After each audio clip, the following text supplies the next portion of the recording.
So, media law and ethics. In the last lecture, we are discussing the defamation law. Okay. Now we are discussing the contempt of the court act. Court का अपमान करना या court के बारे में बुरा बोलना, उनके डिसीजंस को रॉन्ग ठहराना, that is contempt of the court. Okay. इसके लिए भी कानून है. कानून देखो कौन सा है. तो दिस एक्ट, उस एक्ट को contempt of the court act 1971 भी कहा जाता है. ये एक्ट इंडिया के जम्मू कश्मीर स्टेट को अप्लाई नहीं होता, बाकी सारे स्टेट को ये एक्ट कंपलसरी एप्लीकेबल है और ये एक्ट स्पेशली सुप्रीम कोर्ट से रिलेटेड है. ओके. डेफिनेशन क्या है? तो कोर्ट का कंटेम्प्ट करना या अपमान करना ये एक सिविल केस है या एक सिविल टाइप का गुनाह है हम कह सकते हैं, और क्रिमिनल टाइप्स का भी ये कंटेम्प्ट हो सकता है. ओके. सिविल कंटेम्प्ट में क्या होता है कि अगर कोर्ट ने कोई जजमेंट दिया है, ओके, और उसको आप डिसओबे कर रहे हो, यानी आप मान नहीं रहे हो. कोर्ट ने कोई डिक्री दी है, यानी डायरेक्शन, सॉरी, कोई आपको इंस्ट्रक्शन दी है लेकिन आप फॉलो करने को तैयार नहीं हो. कोर्ट ने कोई डायरेक्शंस बताया है लेकिन आप फॉलो करने को तैयार नहीं हो. कोर्ट ने आपको कोई ऑर्डर दिया है, आप मानने को तैयार नहीं हो. ओके. तो इन सब के खिलाफ कोर्ट कुछ भी विलफुल एक्शन ले सकता है. कोर्ट के, सुप्रीम कोर्ट को ये राइट्स दिया गया है, that is civil contempt. Okay. Criminal contempt में क्या होता है कि अगर आप कोर्ट के बारे में डायरेक्टली कुछ बोल नहीं रहे हो लेकिन डायरेक्टली आप news paper, media, social media, इनके ऊपर आप डायरेक्ट पब्लिश कर रहे हो इंफॉर्मेशन, ओके, तो उसको कहा जाएगा क्रिमिनल कंटेम्प्ट. ओके. तो आप डायरेक्टली क्रिमिनल ठहरा हो जाओगे. इसमें 3 टाइप्स की चीज़ें आती है. पहला है स्कैंडल करना, यानी कोर्ट के जो जजेस हैं उनके डिसीजंस को आप स्कैंडलाइज कर रहे हो जानबूझ के कि वो डिसीजन कितना रॉन्ग है, और आप उसके लिए लोअर लेवल की लैंग्वेज इस्तेमाल कर रहे हो उन अथॉरिटीज़ के हिसाब से, तो उसको कंटेंट कहा जाएगा. दूसरा है कोर्ट ने जस्टिस देने से पहले ही आप कोर्ट के डिसीजंस को प्री जस्टिस कर रहे हो, तो वो भी एक टाइप का जुडिशियल प्रोसेस में क्या बोलते हैं, इंटरफेरेंस करना है, तो वो भी एक टाइप्स का कोर्ट का कंटेम्प्ट माना जाएगा. ओके. और तीसरी चीज़ ये है कि आप उनकी कोई भी चीज़ को मान नहीं रहे हो, आप डायरेक्टली ऑब्स्ट्रैक्ट कर रहे हो उस चीज़ को, तो वो कोर्ट के हिसाब से या जस्टिस के हिसाब से कंटेम्प्ट ऑफ द कोर्ट है. ओके. इसमें हाई कोर्ट की अगर डिसीजन हर एक स्टेट को और यूनियन टेरिटरीज को मानने पड़ेंगे, अगर वो नहीं भी मान रहे हो तो भी वो कंटेम्प्ट हो जाएगा. ओके. अभी किन चीज़ों को कंटेम्प्ट नहीं माना जाएगा? Innocent publications and distributions of matter is not contempt. Okay. पहला है कोई भी पर्सन्स, ओके, जो भी वर्ड स्पोकन रिटर्न में अगर कोर्ट के खिलाफ कुछ बोल रहा है लेकिन अगर उसके पास उस चीज़ के लिए, वो जो पब्लिश कर रहा है उसके लिए कुछ प्रूफ है, तो उसको हम लोग कंटेम्प्ट नहीं कह सकते. दूसरा, अगर सबसेक्शंस, जो ये एक्ट है उसका सबसेक्शन 1 में कौन से कानून सिविल है, कौन से कानून क्रिमिनल है, ये बताया गया है, अगर वो कानून सिविल में भी नहीं आता और क्रिमिनल में भी नहीं आता तो उसको कंटेम्प्ट ऑफ द कोर्ट नहीं कहा जाएगा.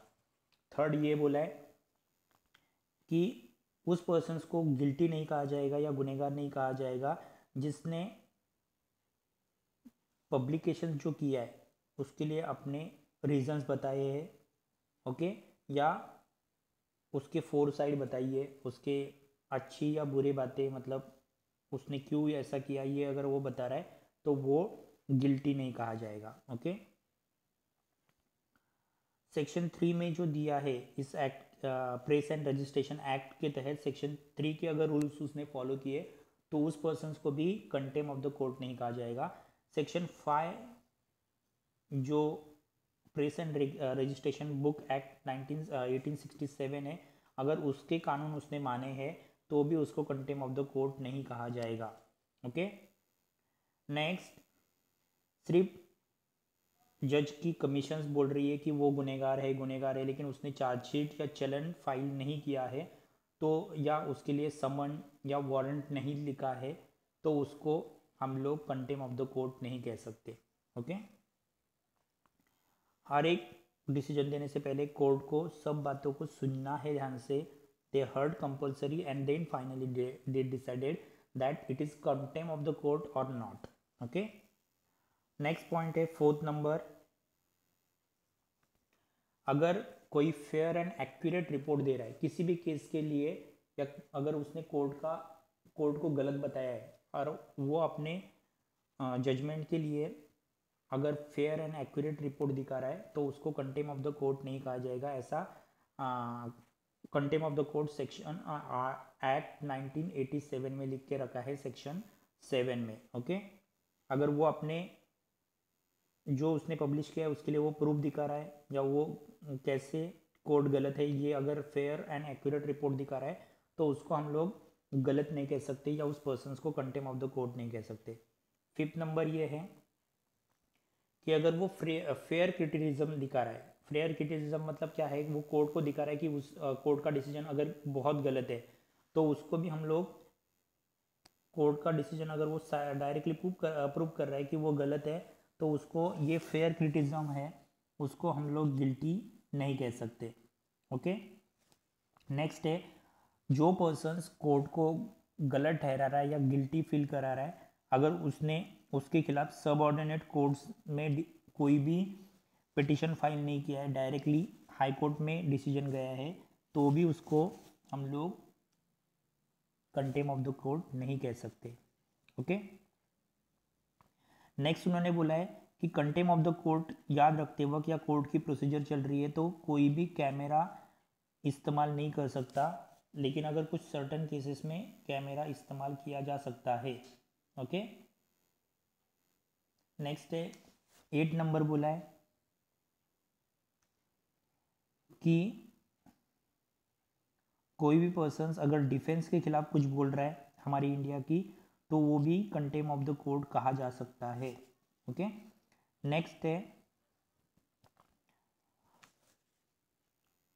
कोर्ट ने 10 number high court and subordinate court को भी कंटेम की पावर दी है।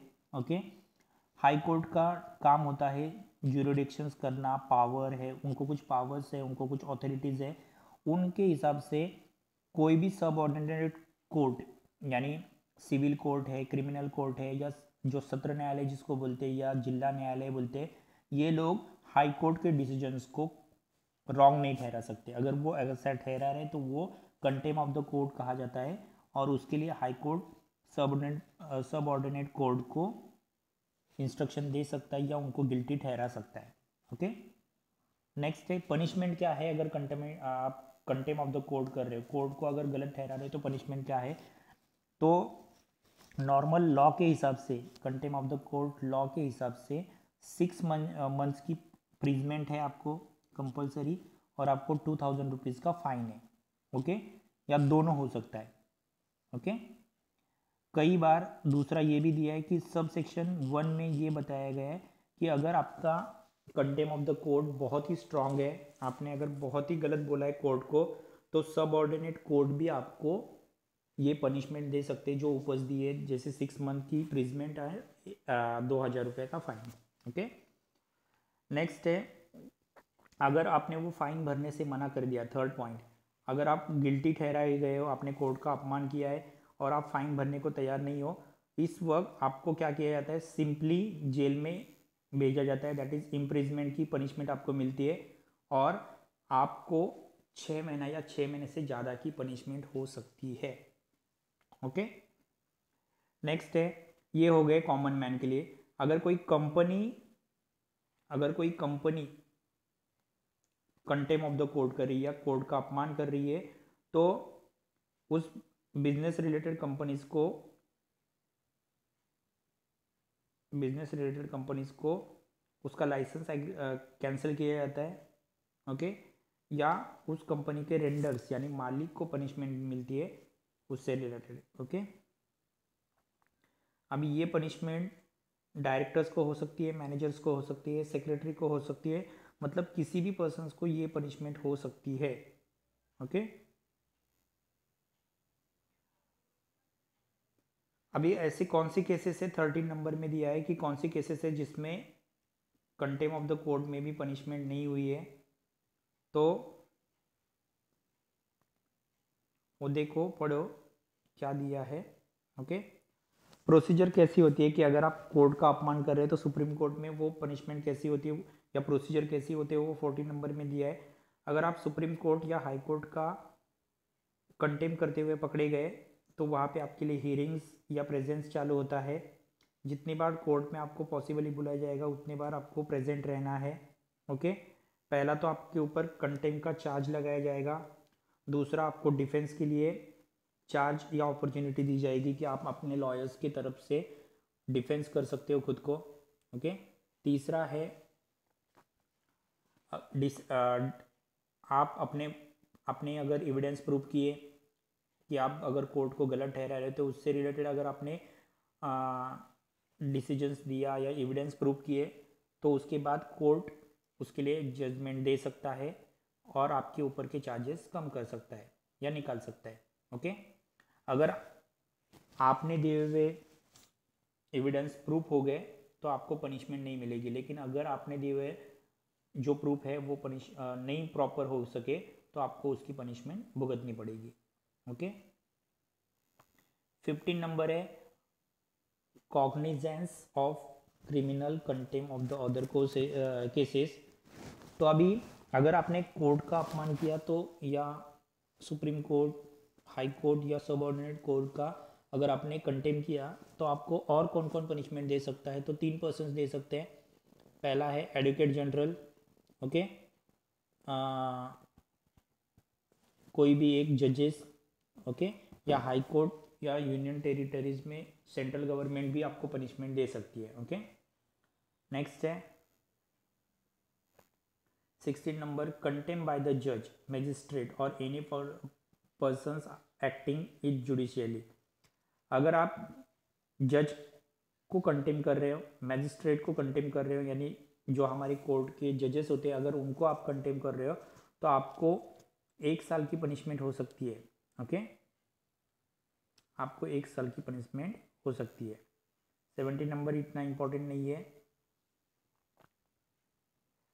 18 नंबर्स दिया है कि अगर आपने क्रिमिनल कंटेम्प्ट किया है, मतलब जज को गाली दी है, जज को मारने की कोशिश की है, जज को कुछ फेंक के मारा है, ऐसा अगर क्रिमिनल कंटेम्प्ट आपने किया है, जज को मारने की कोशिश की है, तो उसके लिए contempt of the court under section 15 के तहत दो जजेस एक साथ डिसीजन दे सकते हैं।